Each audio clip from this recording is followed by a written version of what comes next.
Hello विद्यार्थी मित्रों, good morning. छेल्ले आपणे धोरण 10 ની અંદર સ્વાધ્યાય 7.2 નો દાખલા નંબર 10 એ આપણે જોયો હતો અને સ્વાધ્યાય 7.2 છે આપણે પૂર્ણ કર્યો હતું। એટલે કે આ ચેપ્ટર આપણે જે પૂર્ણ થઈ ગયું છે। આજે આપણે ચેપ્ટર નંબર 7 યામ ભૂમિતિ એનું ફરીથી એક વખત પહેલેથી લઈ ઠેઠ સુધીનું જે અત્યાર સુધી આપણે જોયું છે એનું પુનરાવર્તન એટલે કે એક નજર એના ઉપર કરી લઈએ તો આપણને ખ્યાલ આવે કે કયા કયા પ્રકારના દાખલા હતા, બરાબર। એટલે આનું તમારે શોર્ટમાં રિવિઝન થઈ જાય। પહેલા તો તમારે મેં તમને પહેલા લેક્ચરની અંદર કીધું હતું કે તમારે સ્વાધ્યાય ચેપ્ટર નંબર 7 ની અંદર કઈ કઈ વસ્તુ કરવાની છે, બરાબર। ઉદાહરણ 1 થી 3 હતા, એના પછી સ્વાધ્યાય 7.1 ની અંદર 1 થી લઈ 7 દાખલા હતા જે આપણે જોયા હતા। ત્યારબાદ ઉદાહરણ 13 થી લઈ તમને આગળના જે કીધા એના પછી તો કે સ્વાધ્યાય 7.2 આખો, એના પછી તો કે સ્વાધ્યાય 7.3, બરોબર। મતલબમાં 7.2 પછી તમારે કઈ કરવાનું નથી, 7.3 આપણે આખું કરવાનું નથી, 7.4 છે એ પણ કરવાનું નથી। 7મા ચેપ્ટર ની અંદર સ્વાધ્યાય 7.2 સુધી કરવાનું છે, સ્વાધ્યાય 7.2 આખું કરવાનું છે। સ્વાધ્યાય 7.1 ની અંદર 1 થી 7 દાખલા કરવાના છે, બરોબર।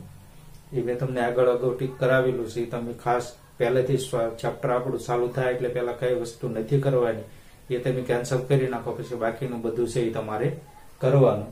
આજે ચેપ્ટર 7 નું પુનરાવર્તન જોઈએ।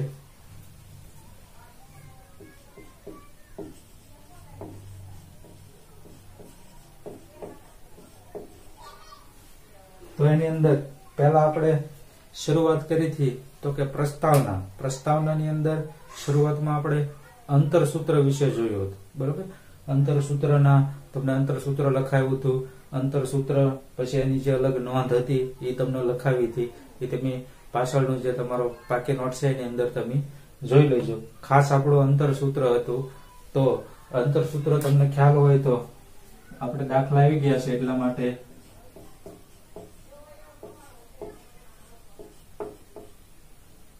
અંતરસૂત્ર આપણું શું હતું તો કે XY અથવા તો કોઈ બિંદુ લઈએ આપણે, બરાબર, AB નો સ્ક્વેર બરાબર x2 માઇનસ x1 નો સ્ક્વેર વત્તા y2 માઇનસ y1 નો સ્ક્વેર।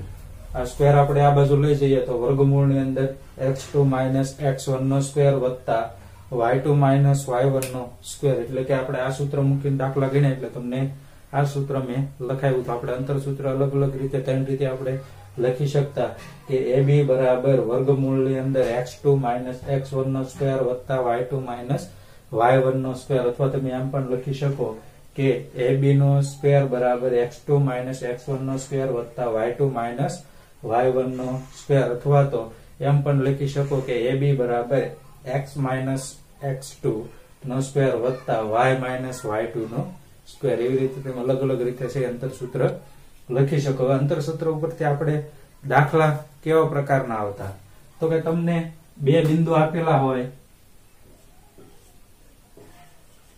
બે બિંદુ આપેલા હોય A અને B, બે બિંદુ A અને B,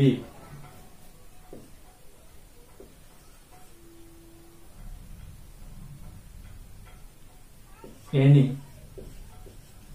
વચ્ચેનું અંતર મેળવતા હતા। ધારો કે તમને એના યામ આપેલા હોય કે 2,3, બી ના યામ આપેલા હોય કે 3,2, બરોબર। આવું કોઈ પણ તમને A અને B બિંદુ એટલે કે તમને કોઈ પણ બે બિંદુ આપેલા હોય તો એ બે બિંદુના યામ ઉપરથી આપણે એનું અંતર મેળવી શકતા। શું કામ તો કે અંતરસૂત્ર આપણી પાસે છે। આમાંથી આપણે x1 અને y1 લેતા, આમાંથી x2 અને y2 લેતા, બરોબર।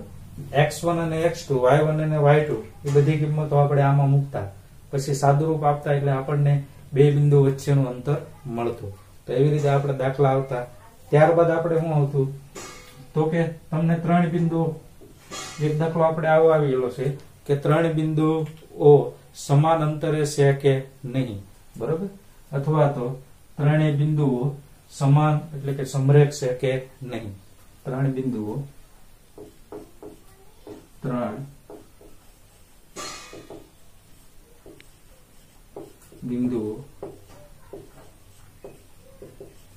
સમરેખ છે કે નહીં. તો આ રકમ તમને કેવી રીતે પૂછાતી, તો કે તમને 3 બિંદુઓના આયામ આપેલા હોય કે એક ધારો કે અહીંયા a ના આયામ, b ના આયામ અને c ના આયામ એવી રીતે તમને આપેલા હતા. c ના આયામ ધારો કે હું લઈ લઉં 1,3. આ 3 બિંદુઓ તમને આપેલા હોય ને પછી એમ કે શું આ ત્રણેય બિંદુઓ સમરેખ છે કે નથી. હવે સમરેખ માટે જો ત્રણેય બિંદુ સમરેખ એટલે કે એક જ રેખા ઉપર હોય, કેવી રેખાખંડ અથવા તો રેખા ઉપર હોય. એક બિંદુ a, બીજું બિંદુ b. દાખલો ગણાવ્યો ત્યારે મેં તમને કીધું હતું કે સમરેખ એટલે કે કેવા, તો કે એક જ રેખા ઉપર હોય, એટલે કે a b ઉપર કોઈ c હોય અથવા તો a c ઉપર એટલે કે a b c એવી રીતે કોઈ પણ 3 બિંદુ હોય. અને જો સમરેખ હોય તો એના માટેની શરત શું હતી, તો કે આ ભાગ અને આ ભાગ બંને ભાગનો તમે સરવાળો કરો તો આખો ab બને, એટલે કે ac વત્તા cb અથવા તો bc બરાબર આખો ab. તો આ તમને સૂત્ર મળ્યું. જો 3 બિંદુ આપેલા હોય, ખાસ યાદ રાખજો, નિયમ કે સમરેખ છે કે નહીં.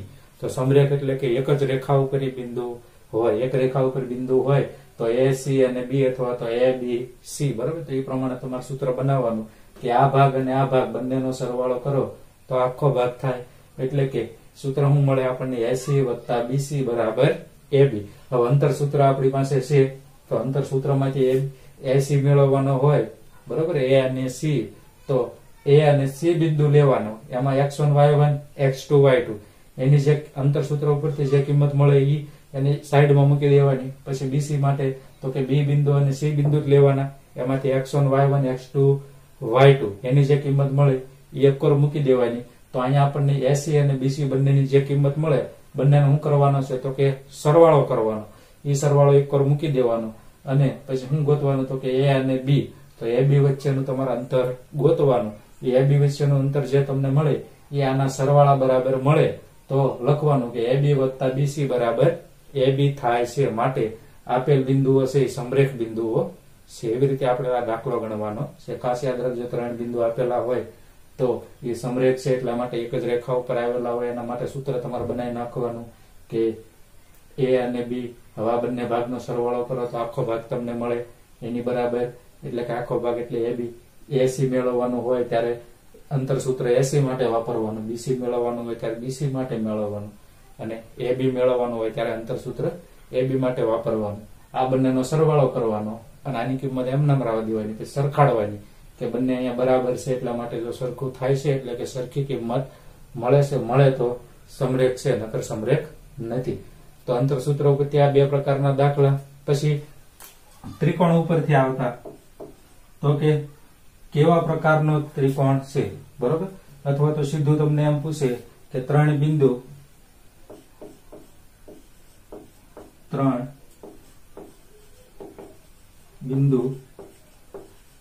પરથી અલગ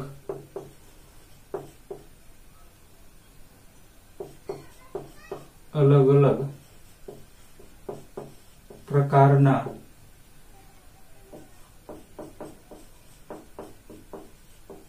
ત્રિકોણ પૂછે. અંતર સૂત્ર ઉપરથી તમને 3 બિંદુ આપેલા હોય, ધારો કે આ 3 બિંદુ આપેલા છે a b c, એના ઉપરથી તમને અલગ અલગ પ્રકારનો ત્રિકોણ પૂછે. એટલે કે તમને એમ પૂછે કે બિંદુ a b અને c એ સમબાજુ ત્રિકોણ, શું સમબાજુ ત્રિકોણના બિંદુઓ છે, બરોબર. સમબાજુ ત્રિકોણ, તો ત્રિકોણ માટે ખાસ યાદ રાખવાનું કે આપણે પાસે ત્રિકોણ કયા કયા છે, તો કે સમબાજુ. પછી બીજો ત્રિકોણ કયો, તો કે વિષમબાજુ. પછી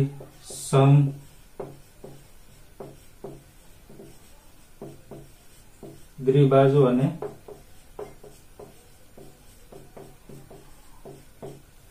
કાટકોણ. આ 4 ત્રિકોણમાંથી તમને કોઈ પણ એક પૂછી શકે કે 3 બિંદુ આપેલા હોય A, B અને C, તો શું આ બિંદુઓ છે એ સમબાજુ ત્રિકોણના છે, વિષમબાજુ ત્રિકોણના છે, સમદ્વિબાજુ ત્રિકોણના છે કે કાટકોણ ત્રિકોણના છે? તો એ તમને ખબર કેમ પડે? તો સમબાજુ ત્રિકોણ એટલે શું? તો કે બધી બાજુ સરખી. એટલે કે જો આ ત્રણેય બિંદુઓ છે આવી રીતે ત્રિકોણમાં કે A, B અને C, બધી બાજુ સરખી સમબાજુ માટે, તો એના માટે હું લખાય તો કે A, B બરાબર BC બરાબર AC. એટલે સમબાજુ ત્રિકોણમાં આપણે લખી શકીએ કે AB બરાબર BC બરાબર AC. AB બરાબર BC બરાબર AC. હવે સમબાજુ માટે AB, BC અને AC ત્રણેય સરખા થાય એટલે બંને વચ્ચે શું આવશે તો કે બરાબર. હવે અંતર સૂત્ર ઉપરથી A અને B, BC અને AC આપણે મેળવી લઈએ. તો કે AB મેળવવા માટે તમારે શું કરવાનું? તો કે A અને B બિંદુનો ઉપયોગ કરવાનો. એમાં x1 y1 અને x2 y2 ધારવાનું. આ સૂત્ર મૂકી અને x1 y1 અને x2 y2 બંનેની કિંમત આમાં મૂકો એટલે તમને AB મળે. પછી શું મળે તો કે BC મેળવવું હોય તો તમારે આ સૂત્રની અંદર B અને C બિંદુના યામ લેવાના. B અને C બિંદુના યામમાં x1 y1 અને x2 y2 ની કિંમત આમાં મૂકો એટલે તમને BC મળે. પછી શું મેળવવાનું તો કે AC. તો કે AC મેળવવા માટે તમારે A અને C બિંદુનો ઉપયોગ કરવાનો. તો કે A અને C બિંદુનો ઉપયોગ કરો તો એમાંથી x1 અને y1, x2 અને y2 એની કિંમત આમાં મૂકવાની એટલે તમને AC મળે. પછી AB, BC અને AC ત્રણેયની કિંમત જોવાની કે ત્રણેયની કિંમત સરખી મળે છે તો સમબાજુ ત્રિકોણ હશે, નકર સમબાજુ ત્રિકોણ નથી. એવી જ રીતે AB, BC અને AC મળી જાય પછી જો સમદ્વિબાજુ ત્રિકોણ કીધું હોય તો સમદ્વિબાજુ એટલે શું તો કે કોઈ પણ બે બાજુ સરખી, કાં તો આ બે બાજુ સરખી હોય, કાં તો આ બે બાજુ સરખી હોય, કાં તો આ બે બાજુ સરખી. એટલે બે બાજુ સરખી ને એક બાજુ કેવી તો કે અલગ. તો કેવો ત્રિકોણ થાય તો કે સમદ્વિબાજુ ત્રિકોણ. એના માટે હું આવી રીતે સૂત્ર લખી શકું કે AB બરાબર BC બરાબર નોટ ઇક્વલ ટુ AC, બરોબર, અથવા તો AB not equal to BC, બરોબર ને, AB not equal to BC પરંતુ AB બરાબર AC એટલે કે AB બરાબર AC not equal to BC. એટલે કે આમાંથી કોઈ પણ એક બાજુ અલગ હોઈ શકે, પણ આપણે સરળતા માટે આપણે આ સૂત્ર યાદ રાખીએ કે AB બરાબર BC બરાબર નોટ ઇક્વલ ટુ AC. એટલે કે કોઈ પણ બે બાજુ સરખી અને ત્રીજી બાજુ કેવી અલગ, એ પછી નાની હોય કે મોટી હોય એની કોઈ મતલબ નથી. સમદ્વિબાજુ ત્રિકોણ એટલે કે કોઈ પણ બે બાજુ સરખી. તો અહીંયા આપણે આ અંતર સૂત્રનો ઉપયોગ કરી, આ બિંદુઓનો ઉપયોગ કરી AB, BC અને AC મેળવ્યું તો ત્રણે સરખું આવ્યું તો કયો સમબાજુ. પછી બે બાજુ સરખી આવી, એક બાજુ અલગ આવી તો કેવો ત્રિકોણ તો કે સમદ્વિબાજુ. એવી જ રીતે વિષમ બાજુ ત્રિકોણ માટે હું તો કે એમાં બધી બાજુઓ અલગ. એટલે કે AB not equal to BC not equal to AC. એટલે કે એમાં ત્રણેય બાજુ એટલે કે તમે AB મેળવો, BC મેળવો અને AC મેળવો તો ત્રણેયની કિંમત તમને કેવી મળશે? અંતર સૂત્રનો ઉપયોગ કરી મેળવો તો ત્રણેય કિંમત તમને અલગ અલગ મળશે. અલગ અલગ મળે તો વિષમ બાજુ ત્રિકોણ. અને કાટકોણ ત્રિકોણ એટલે હું તો કે આ જે AB, BC અને AC તમને મળ્યું છે એ ત્રણેયનો વર્ગ કરવાનો. એટલે કે AB નો વર્ગ વત્તા BC નો વર્ગ. તો AB નો વર્ગ અને BC નો વર્ગ બંનેનો તમે વર્ગ કરી અને સરવાળો કરો તો એ કિંમત તમને AC ના વર્ગ બરાબર મળે તો એ કેવો ત્રિકોણ થાય તો કે કાટકોણ ત્રિકોણ. અથવા તો તમને પ્રશ્ન એવી રીતે પણ પૂછે કે આ પેલા ત્રણ બિંદુઓ A, B અને C તો એ કયા પ્રકારના ત્રિકોણ રચે છે? તો તમે આ ત્રણેયની કિંમત તમે મેળવી લો, AB, BC અને AC ની.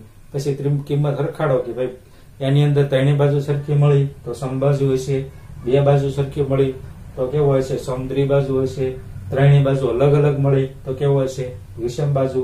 અને વર્ગ આ ત્રણેયમાંથી એક ન હોય તો કયો હશે તો કે કાટકોણ ત્રિકોણ હશે. એટલે આ ત્રણેય પહેલા તમારે જોઈ લેવાનું, નકર કયો હશે તો કે કાટકોણ ત્રિકોણ હશે. પણ તો એક વખત ટેલી તમારે કરી લેવાનું.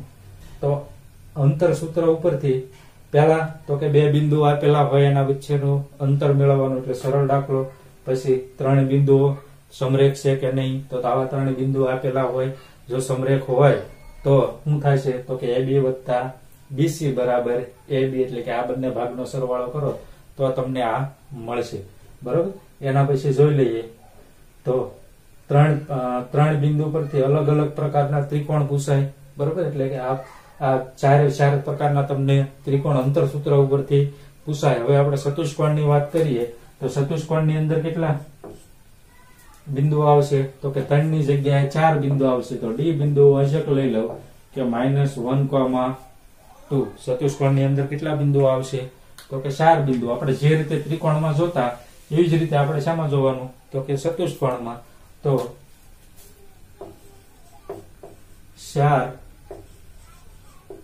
બિંદુ પરથી અલગ અલગ પ્રકારના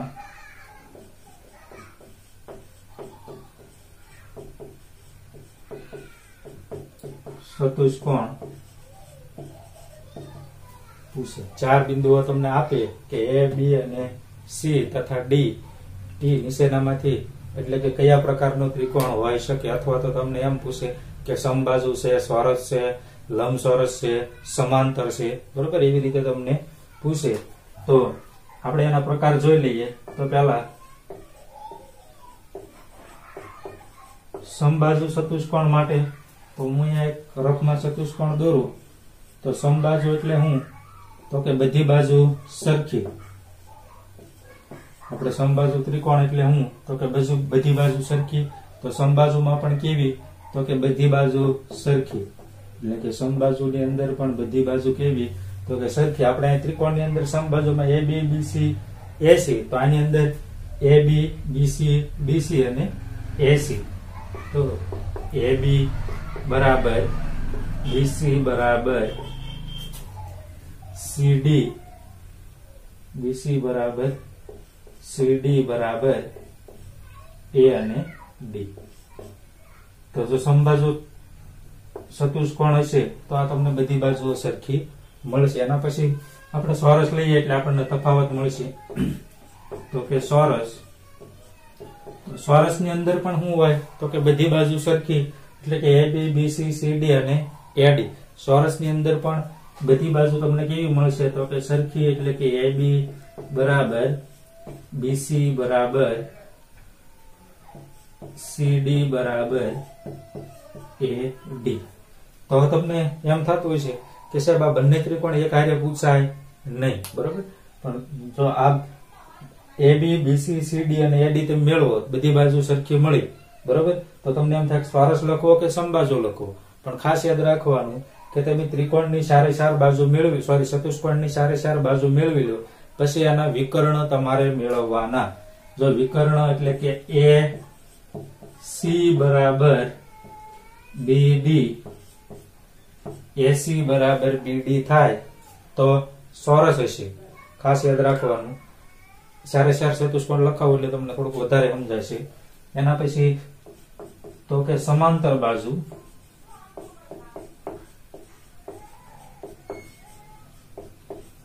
સમાંતર બાજુ ચતુષ્કોણની અંદર તો કે સામસામેની બાજુ કેવી થશે? તો કે સરખી થશે. ખાસ યાદ રાખજો, સમાંતર બાજુ અને લંબચોરસ બંનેમાં સામસામેની બાજુ કેવી થશે? તો કે સરખી થશે. એટલે કે AB બરાબર CD, AB બરાબર CD તથા BC બરાબર AD તથા BC બરાબર AD. તો સામસામેની બાજુ સરખી મળે તો કયા ચતુષ્કોણ છે? તો કે સમાંતર બાજુ. એના પછી જોઈએ તો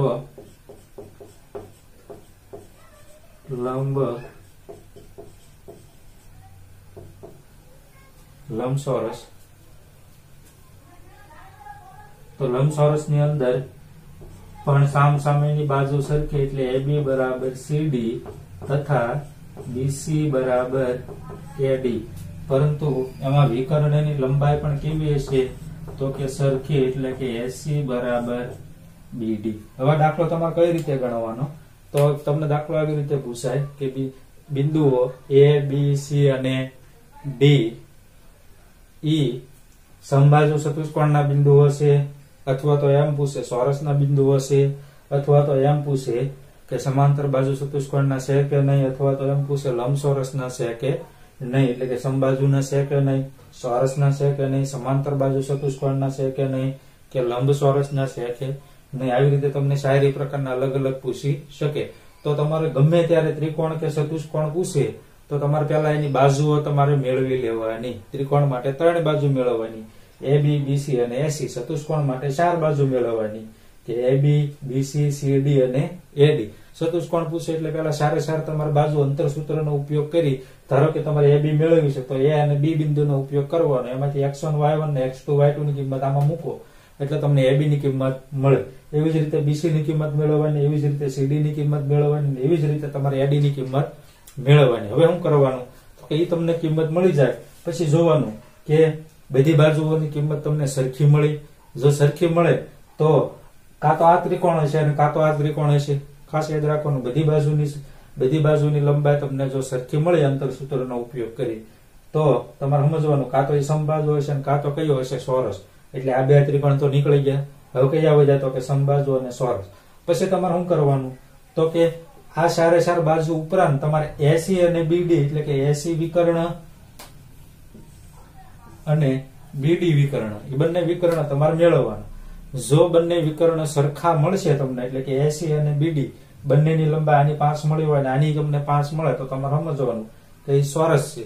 અને જો બંને અલગ અલગ મળશે તો તમારે સમજવાનું કે કેવો છે તો કે સમબાજુ. એવી જ રીતે આમાં તમારે કે AB, BC, CD અને AD ની તમે જે લંબાઈ મેળવો છો એટલે કે અંતર મેળવો છો, એ અંતર AB એટલે કે સામે સરખું મળતું હોય એટલે કે ABCD અને BCAD આ બંને સરખું થતું હોય એટલે કે સામે એટલે કે એક ને એક બાજુ જો તમને સરખી મળતી હોય તો તમારે સમજવાનું કાં તો સમાંતર બાજુ હશે અને કાં તો કયો હશે તો કે લંબચોરસ. પછી તમારે શું કરવાનું તો કે AC અને BD મેળવી લેવાનું. જો બંનેનું અંતર સરખું આવશે તો લંબચોરસ હશે, નકર કયો હશે તો કે સમબાજુ. તો અંતર સૂત્ર ઉપરથી એટલા પ્રકારના તમને દાખલા છે એ પૂછાય. એટલે ખાસ યાદ રાખવાનું, અંતર સૂત્ર ઉપરથી એક તો એ 2 બિંદુઓ આપેલા હોય એના વચ્ચેનું અંતર, 3 બિંદુઓ આપેલા હોય સમરેખ છે કે નહીં, પછી ત્રિકોણ ઉપરથી પૂછાય, પછી ચતુષ્કોણ ઉપરથી પૂછાય. એવું લાગે તો અલગ પેજમાં છે આવડી તમારે શોર્ટમાં નોંધ છે એ કરી રાખો એટલે રિવિઝન વખતે તમને વધારે કામ આવશે. બરોબર, એટલે તમારે આખું ફેરવવું પડે નહીં, પણ ખાસ અંતર સૂત્રમાં કિંમત મૂકતા અને સાદરૂપ આપતા તમને આવડવું જોઈએ. પણ એની કરતા વિશેષ કે કઈ રીતે દાખલો ગણવાનો છે એ તમને ખ્યાલ આવવો જોઈએ. તો અંતર સૂત્ર ઉપરથી એટલા પ્રકારના દાખલા છે એ પૂછાય છે. તો કે અંતર સૂત્ર ખાસ એ ધ્યાન રાખવાનું કે અંતર સૂત્ર તમે કોઈ પણ રીતે તમને જે રીતે યાદ રહે એ રીતે તમારે યાદ રાખવાનું છે. હું અહીંયા અલગથી તમને અંતર સૂત્ર છે લખી દઉં, તમને જે ફિટ પડે એના ઉપર તમે છે એ દાખલા તમારે ગણવાના છે. બરોબર, આવી રીતે તમે કરી શકો. અહીંયા જે રીતે લખાય છે એ રીતે હું તમને અંતર સૂત્ર અલગ અલગ રીતે લખી દઉં છું. ઘણા હોમવર્ક કરતા હોય છે તો એની અંદર અલગ અલગ પ્રકારે સૂત્ર મૂકતા હોય છે. તમને જે યોગ્ય લાગે, તમને જે સરળ રીત લાગે એ મુજબ તમે અંતર સૂત્ર છે એ મૂકી શકો. તો પેલું તો મેં અહીંયા તમને લખી દીધું કે AB નો સ્ક્વેર બરાબર x2 - x1 નો સ્ક્વેર વત્તા y2 - y1 નો સ્ક્વેર. અથવા તો તમે આવી રીતે પણ લખી શકો કે AB નો સ્ક્વેર છે એને દૂર કરી દો તો આ બાજુ શું થઈ જાય તો કે વર્ગમૂળ. તો વર્ગમૂળની અંદર x2 - x1 નો સ્ક્વેર વત્તા y2 - y1 નો સ્ક્વેર. આ સૂત્રનો પણ તમે ઉપયોગ કરી શકો. આ બંને એક જ સૂત્ર છે. હજી તમે આવી રીતે પણ કરી શકો કે આ AB નો સ્ક્વેર છે એને તમે એમ ન રાખો અને અહીંયા x2 - x1 છે એની જગ્યાએ તમે x1 - x2 નો સ્ક્વેર વત્તા y1 - y2 નો સ્ક્વેર. એટલે કે x1 છે એને તમે પાછળ લઈ લો ને સરળતા માટે આપણે આગળ લઈ લો. એટલે કે x1 - x2 વત્તા y1 - y2 નો સ્ક્વેર. આવી રીતે પણ તમે યાદ રાખી શકો. તમને એમ થતું હશે કે સાહેબ અહીંયા તો આખું સૂત્ર પ્લસ માઇનસ માં ફરી જાય છે, પણ માથે જોવો અહીંયા કેટલી ઘાત છે તો કે 2 ઘાત. તો તમને ખ્યાલ છે કે આનું તમે સાદુરૂપ આપો. બરોબર, કે x1 - x2. ધારો કે એ જવાબ માઇનસ માં આવ્યો તો એનો તમે વર્ગ કરશો તો એ કેવો થઈ જવાનો છે? પ્લસ જ થઈ જવાનો છે. એટલે કે તમે કોઈ પણ માઇનસ સંખ્યા હોય કે પ્લસ હોય તમે એ સંખ્યાનો વર્ગ કરો તો તમને કેવો મળવાનો છે જવાબ? તો કે કોઈ પણ સંખ્યાનો વર્ગ કરો એટલે જવાબ હંમેશા તમને પ્લસમાં મળશે. એટલા માટે તમે x1 છે આગળ લઈ લો, x2 છે પાછળ લઈ લો તો પણ વાંધો નથી. તમે આ સૂત્ર વાપરી શકો, આ સૂત્ર વાપરી શકો, આ સૂત્ર વાપરી શકો, અથવા તો આ વર્ગ છે તમે દૂર કરી દો અને આ બાજુ તમે વર્ગમૂળ કરો કે x1 માઇનસ x2 નો સ્ક્વેર વત્તા y1 માઇનસ y2 નો સ્ક્વેર. આ સૂત્ર પણ તમે વાપરી શકો. એટલે કે આ 4 સૂત્રમાંથી તમે કોઈ પણ સૂત્ર વાપરી શકો. ખાસ યાદ રાખવાનું, આ 4 સૂત્રમાંથી તમે કોઈ પણ ખાસ એ ભૂલ નહીં કરવાની કે જ્યારે વર્ગ કોઈ સંખ્યા અહીંયા ધારો કે -2 આવતી હોય, આનું સાદુરૂપ આપો અને એનો વર્ગ કરો એટલે તમે સીધા ઘણા લોકો એમ જોતા હોય છે કે -2 છે એનો વર્ગ કરો એટલે -4 મૂકે, આ માઇનસ થી પાછા હરવાર મૂકી દે, એટલે એ ભૂલ કરવાની નહીં. બાકી સરવાળા બાદ બાકી સાવ સરળ જ હોય છે. ગુણાકાર એટલો બધો કઈ મોટો હોતો નથી, પણ પ્લસ માઇનસમાં ક્યાંય ભૂલ ન થાય એ ખાસ યાદ રાખવાનું. અને તમને 4 બિંદુ આપેલા હોય, 3 બિંદુ આપેલા હોય, બરોબર, x1 x2 આગળ પાછળ થાય તો કાંઈ વાંધો નહીં, પણ x1 ની જગ્યાએ y1 મૂકી દેવાનું નથી. જે x ની જગ્યાએ આવતું હોય એ x ની જગ્યાએ જ મૂકવાનું, y વાળું બિંદુ y ની જગ્યાએ જ મૂકવાનું છે, બરોબર. એટલે ત્યાં ભૂલ કરવાની નહીં કે x વાળા પદ ની જગ્યાએ y વાળું પદ મુકાઈ જાય નહીં. તો આ અંતર સૂત્ર હતું. આ 4 માંથી તમને જે સરળ રાખે, સરળ રીત લાગે એના મુજબ છે તમે સૂત્ર છે એ મૂકી શકો, બરોબર. મોસ્ટ ઓફલી છે આ સૂત્રનો તમારો ઉપયોગ કરવાનો, કેમ કે પાછળની કિંમત છે હંમેશા લગભગ આપણે મોસ્ટ ઓફલી દાખલાની અંદર મોટી હોય છે, બરોબર. 3 બિંદુ વાળા પછી ત્રિકોણ ઉપરથી તમને અલગ અલગ રીતે સમબાજુમાં ખાસ યાદ રાખવાનું, બધી બાજુ સરખી ત્રિકોણ હોય કે ચતુષ્કોણ હોય. સમદ્વિ બાજુમાં તો કે 2 બાજુઓ કોઈ પણ સરખી, એક બાજુ કેવી તો કે અલગ. વિષમ બાજુમાં તો કે બધી બાજુ અલગ અલગ, બરોબર. પછી વિષમ બાજુ ચતુષ્કોણ પણ આવે, એની બધી બાજુઓ કેવી અલગ અલગ. પણ એ આપણા સિલેબસ એટલે કે બુક ની અંદર એવો એક પણ પ્રકારનો દાખલો છે નહીં. એટલા માટે આપણે જરૂર પૂરતું જ છે એ અભ્યાસ કરવાનો છે. વિષમ બાજુ ત્રિકોણ એટલે એની બધી બાજુ અલગ અલગ પ્રકારની હોય છે, બરોબર. એટલે કે કોઈ પણ ત્રિકોણ હોય એની ચારે બાજુ તમને ક્યારેક દાખલો ગણતા હશો કે AB BC CD AD, તો તમારે કંઈક ગણતરીમાં ભૂલ થઈ હોય તો તમને ચારે બાજુ છે અલગ અલગ મળે, એક બાજુ સરખી મળે નહીં, બરોબર. તો કેવો ચતુષ્કોણ હોય તો કે વિષમ બાજુ ચતુષ્કોણ હોય, એની એક બાજુ સરખી હોય નહીં, બરોબર. પણ એ આપણે એક દાખલો એવા પ્રકારનો છે નહીં, એવો વર્ક તમને અહીંયા લખાવે, બરોબર. પણ એવો દાખલો છે નહીં એટલે આપણે કરવાનો નથી. તો આ હતું આપણે અંતર સૂત્ર ઉપરથી રિવિઝન. હજી આપણે યામ બિંદુનું સૂત્ર એટલે કે યામ બિંદુ ના, તમને ખબર છે યામ બિંદુનું સૂત્ર તો કે અત્યાર સુધી જે આપણે દાખલા મળે ગણતા કે યામ બિંદુ આપણે કયા કયા M1 M2 ગુણોત્તરમાં વિભાજન કરતા, ત્યાં જેમ 1 ગુણોત્તરમાં 1:1 ગુણોત્તરમાં 3 બિંદુ આપેલા હોય તો 1:1 ગુણોત્તરમાં એવી રીતે આપણે છે યામ બિંદુ ઉપરથી છે દાખલા આપણે ગણતા. પણ આજે આપણે અંતર સૂત્ર ઉપરથી રિવિઝન રાખીએ. આવતા લેક્ચરની અંદર એટલે કે આવતા લેક્ચરની અંદર આપણે યામ બિંદુના સૂત્ર ઉપરથી કેવા કેવા પ્રકારના દાખલા છે એ પૂછાય, બરોબર, એના વિશે આપણે ચર્ચા કરશું.